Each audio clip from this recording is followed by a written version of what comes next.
भूमिगत मिट्टी का ऑटो। एक गांव में विमला नाम की एक औरत अपने पति प्रकाश और अपने बेटे के साथ रहा करती थी। वो गांव में ऑटो चलाया करती थी और ऑटो चलाकर अपने परिवार का पालन पोषण किया करती थी। विमला का पति प्रकाश कोई काम नहीं करता था, बस सारा दिन आवारा इधर उधर घूमा करता था। अपने पति की इस आदत को लेकर विमला बहुत चिंतित थी और अक्सर प्रकाश को समझाया करती थी, लेकिन उसके पति प्रकाश पर उसकी इस बात का बिल्कुल फर्क नहीं पड़ता। एक दिन गांव में काफी बारिश हो रही थी। रात काफी अंधेरी थी। रात को जब विमला एक सवारी को छोड़कर घर वापस आ रही थी, तभी अचानक उसके ऑटो का एक्सीडेंट हो गया और दुर्भाग्यवश विमला की इस एक्सीडेंट में मृत्यु हो गई और इस एक्सीडेंट में उसका ऑटो भी खाई में गिरकर पूरी तरह बर्बाद हो गया। विमला की मृत्यु के बाद प्रकाश और उसके बेटे के खाने के लाले पड़ गए, क्योंकि प्रकाश तो कोई काम करता ही नहीं था। एक दिन प्रकाश के बेटे ने प्रकाश से कहा, पिताजी मुझे बहुत भूख लगी है, कुछ खाने को दो ना। क्या मुसीबत है, मैं कहाँ से लाऊं तेरे लिए खाने को। प्रकाश का बेटा अपने पिता से डांट खाकर भूखा ही सो जाता है। लेकिन उस रात जब प्रकाश सो रहा था, तभी विमला की आत्मा आकर उससे कहती है, देखो, मेरे बेटे के साथ इस तरह का व्यवहार बिल्कुल मत करना। अगर तुमने दोबारा ऐसा कुछ किया तो मैं तुम्हें छोड़ने वाली नहीं। देख विमला, मुझे यूं डराने का कोई फायदा नहीं होगा। तू ही बता मैं क्या करूं। ऑटो भी तो तूने पूरा बर्बाद कर दिया, वरना मैं ऑटो चलाकर 2 पैसे कमा लेता।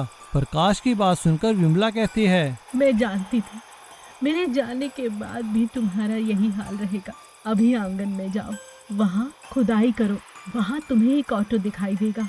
है तो वो मिट्टी का, मगर दिन में तुम्हारे लिए एकदम असली ऑटो की तरह काम करेगा। मगर याद रखना, शाम होते ही उसे वहीं लाकर रख देना और वो दोबारा मिट्टी हो जाएगा। मेरी बात का हमेशा ख्याल रखना। इस तरह मेहनत करोगे तो घर फिर से ठीक चलेगा। और ऐसा कहकर विमला की आत्मा वहां से गायब हो जाती है। प्रकाश सुबह उठते ही जहां विमला ने बताया था वहां खुदाई करता है और उसे वाकई में वहां एक मिट्टी का ऑटो मिलता है। प्रकाश जैसे ही उस मिट्टी के ऑटो को बाहर निकालता है, वो एक असली ऑटो में तब्दील हो जाता है। ये देखकर प्रकाश बहुत खुश होता है। पूरा दिन ऑटो चलाने के बाद प्रकाश की काफी अच्छी कमाई हो जाती है। आते हुए अपने बेटे के लिए, जैसा उसने विमला से वादा किया था, खाने के लिए अच्छी अच्छी चीजें लेकर आता है और अंधेरा होने से पहले ही उस ऑटो को वापस मिट्टी में दबा देता है और अगले दिन सुबह फिर से ऑटो को निकाल लेता है। अब प्रकाश का ऑटो का काम सही चल रहा था और एक दिन जब गांव में मेला था, तो अधिक पैसे कमाने के लिए वो अंधेरा होने के बाद भी ऑटो चलाने लगता है। और अंधेरा होने के बाद जैसे ही वो सवारी छोड़कर वापस आ रहा था, ऑटो एकदम से मिट्टी के ऑटो में तब्दील हो जाता है और टूटकर सड़क पर बिखर जाता है। तब उसे अपनी पत्नी विमला की बात याद आती है और अपनी गलती पर पछतावा होता है। प्रकाश को सबक मिल चुका था और उसे अपनी गलती का एहसास हो गया था। अब प्रकाश दिन रात मेहनत करने लगा और पहले किराए का ऑटो चलाने लगा और फिर धीरे धीरे उसने अपना खुद का ऑटो खरीद लिया। इस तरह भूमिगत मिट्टी के ऑटो ने प्रकाश को एक सबक सिखा दिया कि मेहनत करने से ही जीवन सफल होता है। अमीर भाई और गरीब भाई। एक गांव में सुशीला नाम की एक औरत रहती थी। उसके 2 बेटे थे, कमल और विमल। सुशीला के पति का देहांत हो चुका था। सुशीला अपने घर में कपड़े सिलाई करके अपने दोनों बेटों का पालन पोषण करती थी। कमल बड़ा बेटा था और विमल छोटा। कमल पढ़ाई लिखाई में काफी होशियार था। विमल का दिमाग वैसे तो पढ़ाई लिखाई में नहीं लगता था, लेकिन वो शंकर भाई की गैराज में मोटर मैकेनिकी का काम सीखता था। दिमाग तेज होने के कारण वो जल्द ही एक अच्छा मोटर मैकेनिक बन गया। और इधर कमल पढ़ाई लिखाई में काफी आगे बढ़ गया था। अब उसे उच्च शिक्षा के लिए बड़े शहर जाना था। उसने अपनी माँ से कहा, माँ, मेरी यहाँ की शिक्षा खत्म हो चुकी है, अब मुझे आगे पढ़ाई के लिए शहर जाना होगा।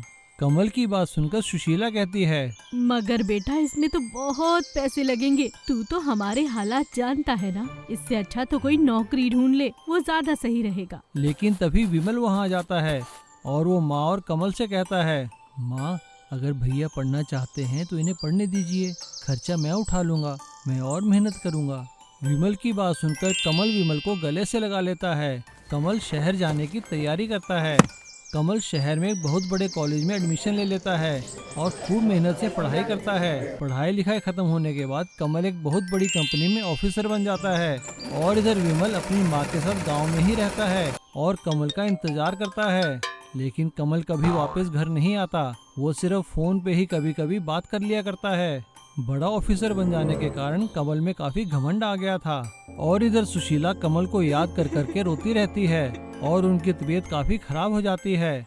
वो विमल से कहती हैं, बेटा बस एक बार तू कमल को मेरे पास ले आ ताकि मेरी आत्मा को शांति मिल सके। माँ ऐसा मत कहो, तुम ठीक हो जाओगी। बाकी जहाँ तक रही कमल की बात, मैं कल ही शहर जाकर कमल को अपने साथ लेकर आऊंगा। और अगले ही दिन विमल गांव वालों को अपनी माँ का ख्याल रखने के लिए कहकर कमल को लाने के लिए शहर के निकल जाता है। शहर पहुँचने के बाद वो विमल का पता ढूंढने लगता है।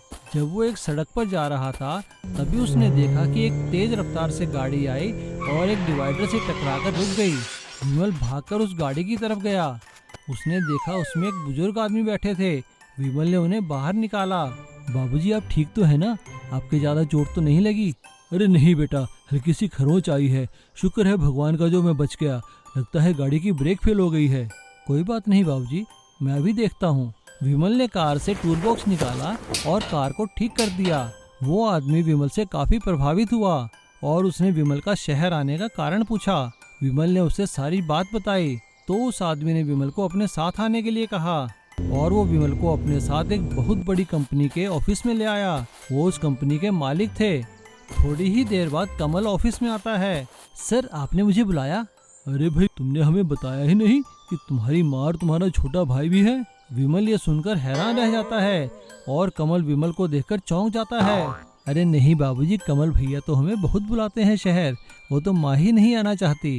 विमल के मुंह से ऐसी बात सुनकर कमल बहुत शर्मिंदा होता है और वो विमल से माफी मांगता है। कमल विमल के साथ गांव जाता है और माँ से माफी मांगता है और विमल और माँ को लेकर शहर आ जाता है और माँ का एक बहुत बड़े हॉस्पिटल में इलाज करवाता है।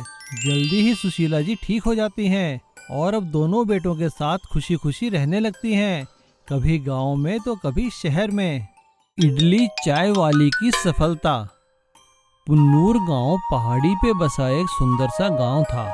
वहां पे लता अपने पति श्याम के साथ अपने बच्चे के साथ रहा करती थी।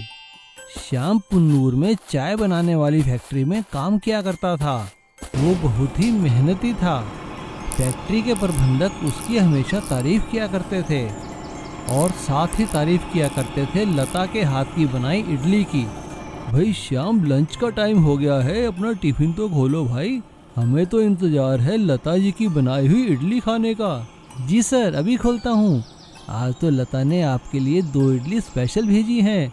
हाँ भाई ठीक है, लता का हमारी ओर से धन्यवाद कहना। और सभी लोग मिलकर लंच करने लगते हैं। सब कुछ सही चल रहा था, लेकिन भाग्य को कुछ और ही मंजूर था। एक दिन अचानक फैक्ट्री में काम करते हुए श्याम के दोनों हाथ मशीन की चपेट में आ जाते हैं और उसके दोनों बाजू काटने पड़ते हैं। हॉस्पिटल से घर आने के बाद वो बहुत मायूस हो जाता है क्योंकि अब वो मजबूरी में फैक्ट्री में काम नहीं कर सकता था। फैक्ट्री उसे उचित मुआवजा भी देती है, लेकिन भला वो पैसा कितने दिन चलता। मुआवजे का पैसा खत्म होने की स्थिति में अब लता के सामने घर चलाने की जिम्मेदारी थी, क्योंकि श्याम हाथ न होने के कारण कोई काम नहीं कर सकता था। उसने मायूस होकर लता से कहा, लता मैं बहुत शर्मिंदा हूँ, मैं तुम लोगों के लिए कुछ नहीं कर पाऊंगा, इससे अच्छा तो भगवान मुझे मौत ही दे देता। श्याम की बात सुनकर लता ने कहा, अजी आप ऐसा क्यों कहते हैं? आप हिम्मत मत हारिए, आपका हमारे साथ होना ही काफी है। चलिए उठिए, मैं आपको गर्मा गर्म इडली खिलाती हूँ। और ऐसा कहने के बाद लता श्याम को गर्मा गर्म इडली खिलाने लगती है। तभी उन लोगों के घर के बाहर एक गाड़ी आकर रुकती है। वो दोनों हैरान रह जाते हैं क्योंकि फैक्ट्री के प्रबंधक उनके घर आए थे। वो घर के अंदर आते ही कहते हैं, भाई वाह, कितनी अच्छी खुशबू आ रही है। भाई लता जी, हमें तो आपके यहाँ की इडलियाँ खींच लाई यहाँ पर। उनकी ये बात सुनकर लता कहती है, हाँ हाँ बिल्कुल सर, मैंने अभी अभी गर्मा गर्म घर में इडलियाँ बनाई हैं, मैं आपके लिए भी लेकर आती हूँ। ऐसा कहकर लता उनके लिए इडलियों भरी प्लेट लेकर आती है। फैक्ट्री के प्रबंधक इडली खाकर लता की बहुत तारीफ करते हैं और उन्हें एक प्रस्ताव देते हैं। श्याम, लता, श्याम के साथ जो कुछ हुआ उसका कंपनी को बहुत अफसोस है। इसके लिए कंपनी आपको एक ऑफर दे रही है। कंपनी चाहती है कि फैक्ट्री की कैंटीन लता जी चलाएं और अपने हाथों का बना स्वादिष्ट और पौष्टिक खाना सारे मजदूरों को खिलाएं। और हाँ श्याम, तुम वहाँ बैठे बैठे काम की निगरानी भी कर सकते हो। इसके लिए कंपनी तुम्हें अलग से पैसा देगी। फैक्ट्री के प्रबंधक की बात सुनकर दोनों खुश हो जाते हैं और फैक्ट्री की कैंटीन में काम करने के लिए हामी भर देते हैं।